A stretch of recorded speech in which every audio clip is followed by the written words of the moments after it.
સ્વામિનારાયણ ભગવાને કીધું છે કે ઉત્સવ સમય થાય તો વણ આમંત્રણ, વણ નોતરે, એમાં નોતરું ના જોઈએ, ઇન્વિટેશન વગર. કારણ કે ये उत्सव से न, ये हम लोग का उत्सव है।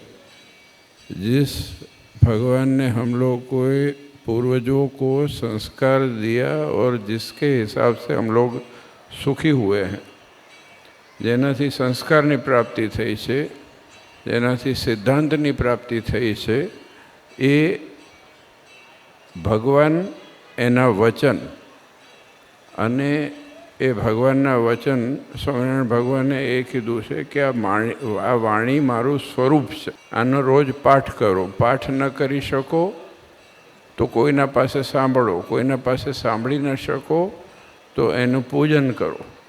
આટલું કીધું છે મહારાજે. મારી વાણી એ મારું સ્વરૂપ છે. જે वचन है, जो वचन होता है वो भगवान का स्वरूप होता है. आज हम लोग गीता, भागवत, रामायण आदि जो भी ग्रंथ है उसकी पूजा करते हैं. ये हम लोग का संस्कार है, ये हम लोग का जो सनातन परंपरा है उस हिसाब से ये पद्धति है और ये परंपरा है, ये धरोहर है हम लोग की. तो इस हिसाब से ये तो बहुत बड़ी प्राप्ति है. અને ખાસ કરીને આટલા બધા હરિભક્તો ભેગા થયા છે, જો બધાએ પ્રેમથી આવવાનું, આનંદ કરવાનો. ગીતો અમારે ઈશ્વરે કીધું, ગીતો જોઈએ એટલું મળવાનું છે, આનાથી ડબલ એ થઈ જશે. પણ વસ્તુ એ છે કે તમારી ભાવનાઓ. હું હમણાં રસ્તામાં આવતો હતો, हम रास्ते में से ना जब, तो लंदन से फ़ोन आया,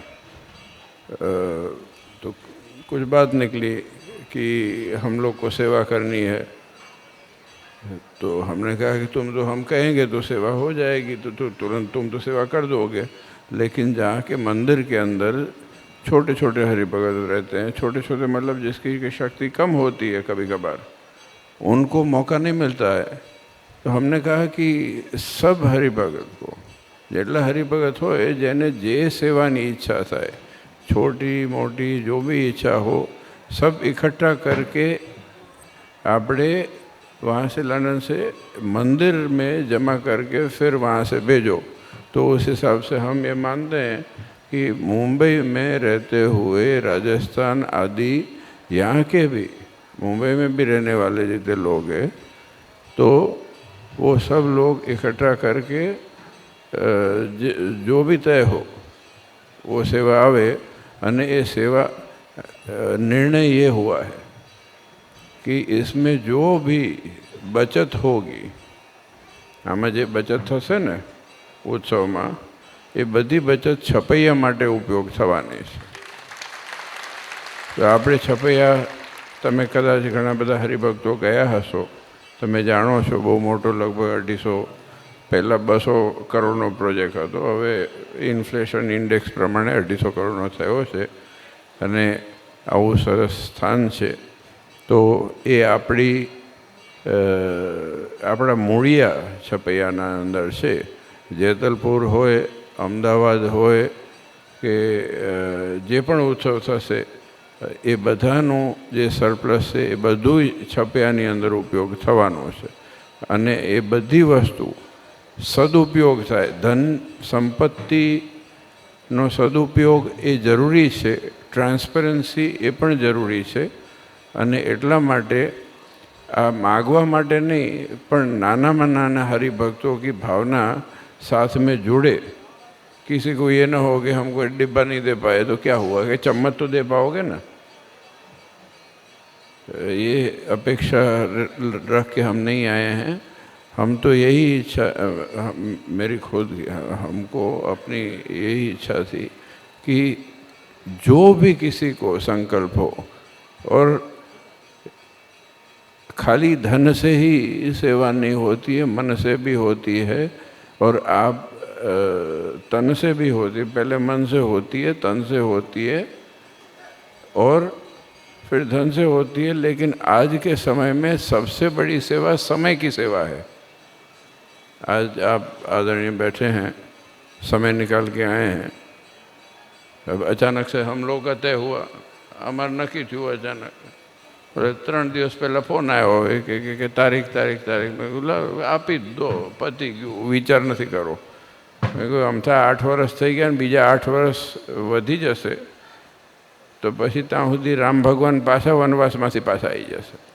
એટલે મેં કહ્યું એના કરતાં આપણે હરિભક્તો આટલા બધા પ્રેમાળ રાજસ્થાન, મુંબઈ અને અહીંયા રહેતા દરેક હરિભક્તોનો પ્રેમ, લાગણી, હેત એવો રૂપાળો છે અને એ ભગવાનના થઈને રહ્યા છો એટલું ધ્યાન રાખો. મારી ખાલી ભલામણ એટલી છે કે આપણા પૂર્વજો જે રાજસ્થાનમાં કે જ્યાં પણ રહ્યા છે, આજે હું એટલું માનું છું ગામની અંદર આપણા વડવાઓ, આપણા માતા પિતા કે આપણા દાદા દાદી કે જે ડોકરા હોય તો એને કેટલું મહેનત કરી અને પોતે રોટલો નથી ખાધો ને આપણને રોટલા ખવડાયા છે. તો આપણે સુખી થયા છે ભગવાનની ઈચ્છાએ કરીને ને એના આશીર્વાદથી. તો આપણે ઋણી છીએ આપણા માતા પિતા, આપણા સંસ્કારો, આપણી પરંપરાના, આપણા વડવાઓના અને ભગવાનના તો છીએ ને છે જ. આ તો એક મોકો છે આપણા માટે કે આપણે ભેગા મળી અને આનંદ કરીએ, ભગવાનનું નામ સ્મરણ કરીએ, ભજન ભક્તિ કરીએ. અને હું સાચું કહું છું, હું તમારા દર્શન કરવા આવ્યો છું, મારા દર્શન કરવા નથી આવ્યો. પહેલાં ઠાકોરજીના દર્શન કર્યા આપણા ભુલેશ્વર મંદિરમાં, ગુરુને મળ્યા અને તમને બધાને મળ્યા અને પછી તમારા બધાને દર્શન થઈ ગયા, હરિભક્તોને દર્શન થયા. અને શાકોત્સવનો શાકનો વઘાર બહુ સરસ આવ્યો આજે. મેં કીધું તો છમકારો થાય ને તો મજા આવે, સુગંધ આમાં અંદર જાગે, જીવડા ઈચ્છા થાય કે ક્યારે પૂરું કરે તો જલ્દી ખાવાનું મળે. તો અમારા માન સ્વામીને તો અડદિયા જોઈને જ મંદિરમાં દાનત બગડી હતી કે હા આવી ગયું તું. મેં પૂછ્યું, મને કે હા ગુરુ કે આવી ગયું. અડદિયાનું એટલું બધું ભેગું કર્યું હતું ને અનકોટ સરસ. પછી મેં એમને કીધું કેટલા 48માં માળે રોકાયા છે ને અમે. મેં કીધું તમને ચડાવીશું ઉપર ચાલીને, પછી અડદિયું આપીશું. પણ ખૂબ ખૂબ આનંદ છે. आप इतना सब हरिभगत लोग અહીંયા ઉપસ્થિત, પાછળ ઉપસ્થિત बहन, दीकरी, भाई, बेटा, बेटियां, सब लोग यहाँ पे आई हैं. तो ये समय निकाल के आपका भगवान के प्रति स्नेह और प्रेम है, इसलिए ये समय निकाल पाए हैं.